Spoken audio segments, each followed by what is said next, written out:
We start tonight's program with a focus on heart health. Sudden cardiac death is the silent killer, too frequently taking the life of a vibrant young person. Routine heart screening, it's not mandatory to play sports in Massachusetts. The big question, should it be? It happens far too frequently, in stunning fashion. The most notable typically captured very publicly. Loyola Marymount's Hank Gathers. The Celtics' Reggie Lewis. Lives in their primes, cut short because of heart issues.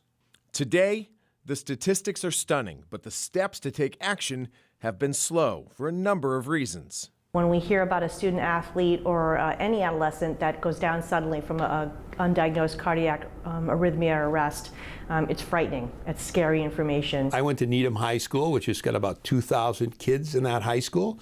So statistically, we're talking that 10 or 12 kids in that high school that think they're perfectly normal may not be from a cardiac point of view. Every 3 days, a student athlete dies due to an undiagnosed cardiac abnormality. With those figures as motivation, a nonprofit foundation called ECG Boston is tackling the challenge of proving why an electrocardiogram should be a routine component of every young person's health screening. Dr. Jack Cadigan is leading an effort to publish a study detailing the cardiological risk factors young people face. But he's certainly not alone in that pursuit. Being able to look at better ways to offer routine screening of ECGs for our youth for something that's so preventable, sudden cardiac death, it just seems like it's very important. Free testing as part of the study is underway throughout the region. Most recently, ECG Boston was at Foxborough High School, where hundreds of students were screened, each test taking less than 5 minutes. I have wires and electrodes, they're stickers. I'm going to put one on each of your arms and legs, and then 6 of them go across your chest, okay? In terms of simplicity, it was really quick and easy. They just kind of slapped on the device, and then it was like a minute or less than screening, then they took it right off. There is not a school we go into that we don't find something very significant. Everything from a life-threatening condition to something not necessarily life-threatening, but very important. And when you see that over and over again, you start saying, hey, this is the heart we're talking about. Issues surrounding the heart don't get nearly the same attention as, say, concussion awareness, which has become much more prevalent in the last decade. One of the things that's different about concussion from heart health is a concussion, an injury occurs, everyone sees it, and there's immediate symptoms following, and so then you go and you treat the student who's injured, concussed. With heart health, we have students and athletes who are walking around every day they're asymptomatic.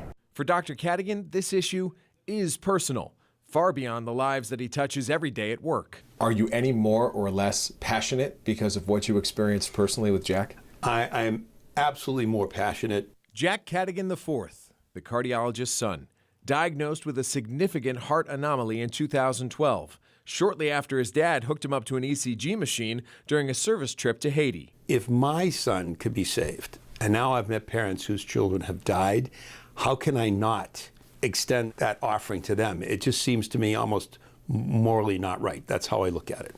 And while young Jack is studying to become a doctor, he's not there yet. So his role in this venture is to be a spokesman, an advocate, proof positive that testing works. I feel like I have to give back in the sense of, my life was saved because I had an ECG and I was able to have open heart surgery. And, there are kids that don't have that, and we hear all the time about, kids in sports dropping dead. The truth is my life was saved from an ECG. So I can tell my story. I can tell people that you should do this, that maybe, just because you don't have symptoms, you might still have a problem.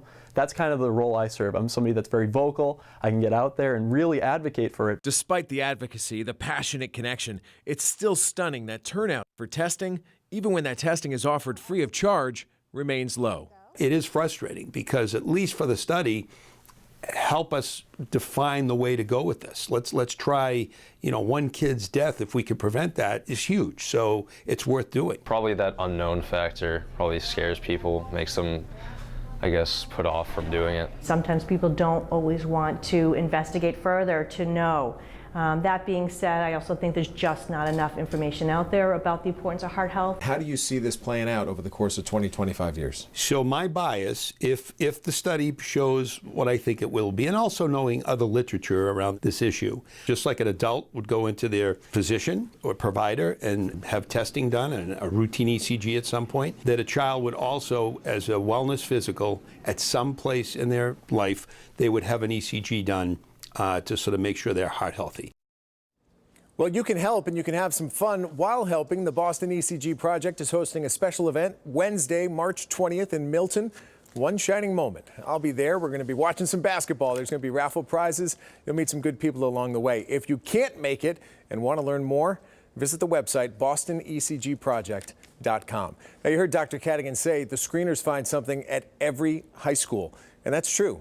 Already, heart conditions have been identified and students have been treated, largely because of the dedication and commitment of that group we just were introduced to.